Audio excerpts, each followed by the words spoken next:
Alors bonsoir à tous, j'espère que vous allez bien, vous n'êtes pas trop fatigués, moi un petit peu, mais je suis ravie d'être avec vous ce soir et de parler du coup de la réalité augmentée, mais pas que, également de la réalité virtuelle et quel avenir pour ces nouvelles technologies, mais également quel passé, quel est le passif de ces technos, pourquoi elle n'est pas encore complètement dans notre vie de tous les jours et comment elle le sera dans cette décennie, dans cette nouvelle décennie.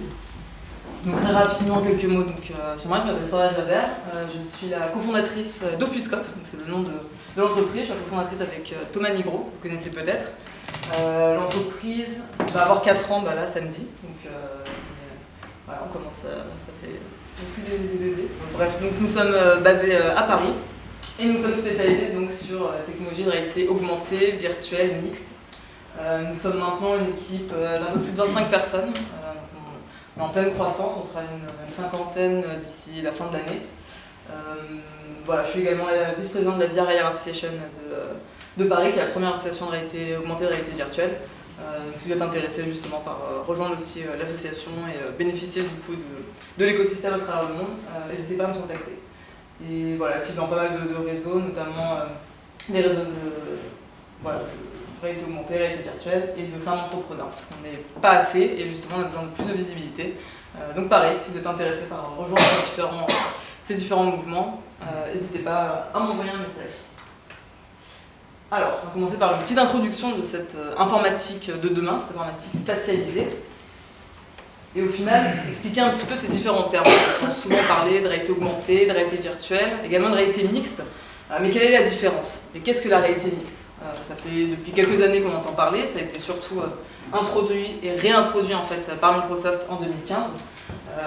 Mais à vrai dire, c'est un terme qui est assez ancien, qui a été théorisé en 1994. J'étais même pas née d'ailleurs. Et justement donc, par Paul Milgram et Fumio Kishino.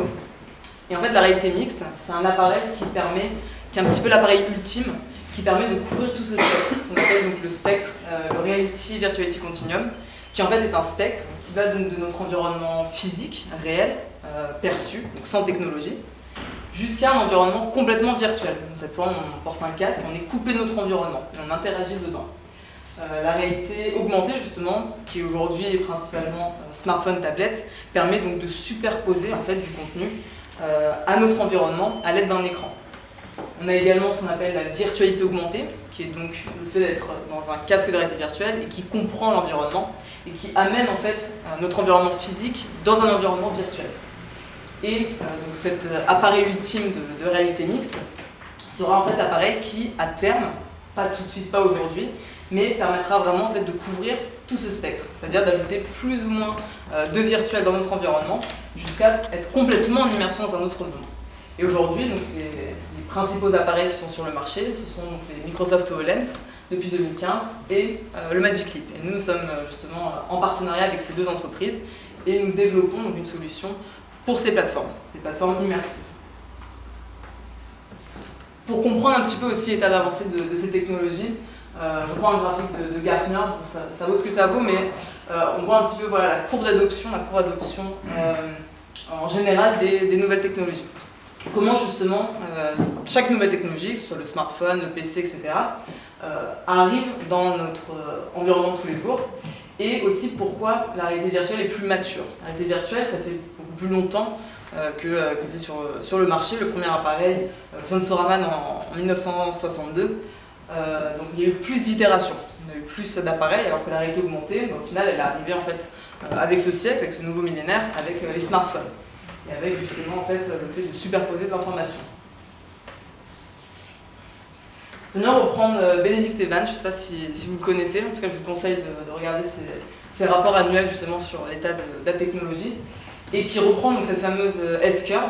Donc, si on voit sur cette courbe, c'est vraiment la fin en fait, de la courbe, qui après le pic de désillusion commence à une adoption en fait, de la technologie. Ça peut se résumer un petit peu par, au début on trouve la technologie stupide, un petit peu gadget, elle n'a pas forcément d'intérêt. C'est le cas de la réalité augmentée aujourd'hui. Aujourd'hui la réalité augmentée, ce sont surtout des filtres sur les réseaux sociaux. Il n'y a pas encore vraiment d'intérêt et des solutions qui restent gadgets. En tout cas c'est comme ça que c'est perçu en fait par les gens. la réalité virtuelle commence à quitter un peu l'aspect stupide et devenir un peu plus voilà, excitant. Il y a plus de cas d'usage et plus d'appareils en fait, qui arrivent sur le marché. Et on a en fait des smartphones qui aujourd'hui sont un petit peu ennuyants, où on essaie de se réinventer, on ne sait plus trop quoi faire. On voit avec le dernier iPhone,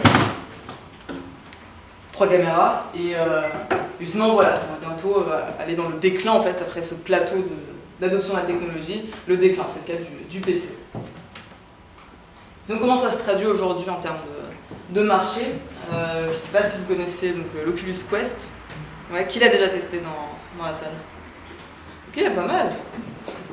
Donc l'Oculus Quest qui a été un petit peu une révolution en fait, pour la réalité virtuelle, qui est sortie l'année dernière par Facebook et qui est donc le premier appareil qu'on appelle 6 degrés de liberté, ce qui permet en fait de pouvoir se déplacer dans une scène virtuelle et cette fois sans être branché à un ordinateur. Et accessible à moins de 500 $, ce qui est assez incroyable.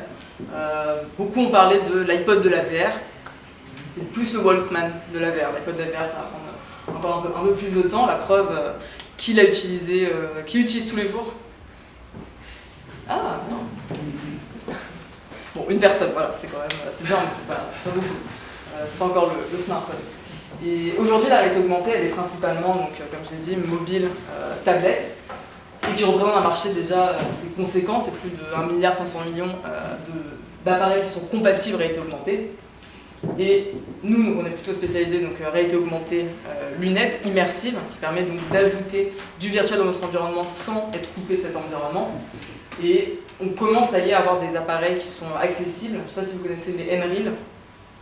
Il y en a quelques-uns qui connaissent, une entreprise chinoise qui propose voilà, avec un form factor beaucoup plus qui ressemble un petit peu à des paires de lunettes de soleil, c'est assez génial. Et pareil, qui sera commercialisé à 500 $ l'unité. Donc voilà, les appareils arrivent. On voit tout le temps, ça fait des décennies qu'on voit un petit peu aussi ces graphes où on voit qu'il va y avoir une explosion. On sait que ça va exploser, on sait que ça va arriver, on ne sait pas forcément quand, donc c'est plus une question de quand plutôt qu'une question de si. Mais voilà, tout porte à dire qu'il il va y avoir une explosion à la fois des appareils et du marché. Le marché, on pense principalement jeux vidéo. En effet, c'est un marché assez important pour la réalité augmentée et la réalité virtuelle, mais pas que. Il y a plein d'usages, il y a plein de secteurs qui vont l'adopter, on va en parler un petit peu après.